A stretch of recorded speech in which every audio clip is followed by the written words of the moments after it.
Bonjour tout le monde, aujourd'hui on parle d'électricité statique et on va faire quelques petites expériences sur l'électricité statique. Mais il faut d'abord voir d'où ça provient cette forme d'électricité-là. Il faut savoir d'abord que tous les objets qui nous entourent sont faits d'atomes. Et ces atomes-là vont contenir des protons qui ont une charge positive et des électrons qui ont une charge négative. Le proton est situé dans le noyau de l'atome alors que l'électron voyage autour. Et il a la capacité de passer d'un objet à un autre. Quand on frotte deux objets ensemble, il y a un échange d'électrons. L'objet qui a perdu ses électrons va prendre une charge positive et l'objet qui a gagné les électrons va prendre une charge négative. Deux objets qui vont avoir des charges positives vont s'éloigner l'un de l'autre.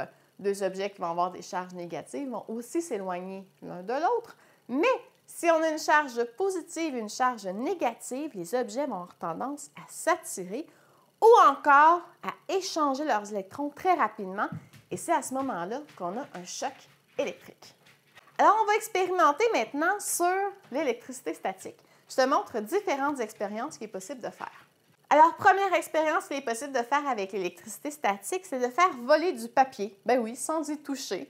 Alors, tout ce dont tu as besoin, c'est d'une règle en plastique et de poils. Bon, moi, j'ai un bout de fourrure de lynx, mais probablement que tu n'as pas accès à un bout de fourrure de lynx chez toi. Tu peux utiliser un peu n'importe quoi. Tu peux utiliser les poils de ton chien, de ton chat, de ton lapin, ou tu peux utiliser des chandails de laine. Ça fonctionne très, très bien aussi. Alors, je vais utiliser mes poils de lynx. Alors, tout ce que tu as à faire, c'est de frotter rapidement les poils de lynx sur la règle de plastique et ensuite, on approche la règle des bouts de papier. Wouh! Et les bouts de papier, ils volent.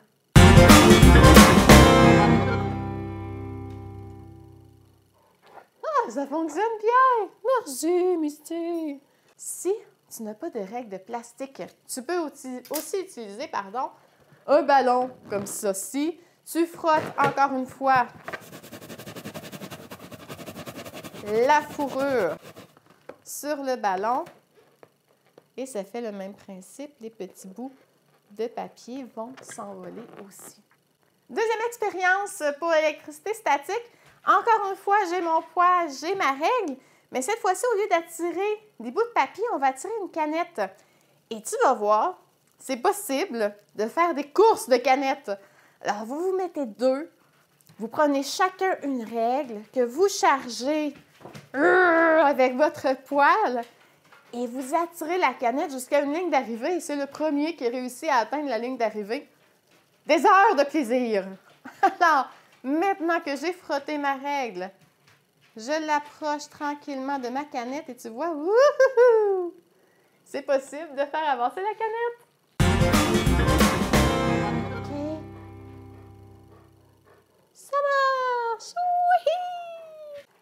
Autre expérience, c'est avec du savon à bulles. Alors, vous mettez du savon à bulles sur la table. À l'aide d'une paille, vous faites une bulle.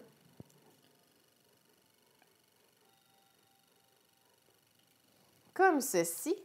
Et vous frottez encore une fois la règle comme tout à l'heure. Comme ça.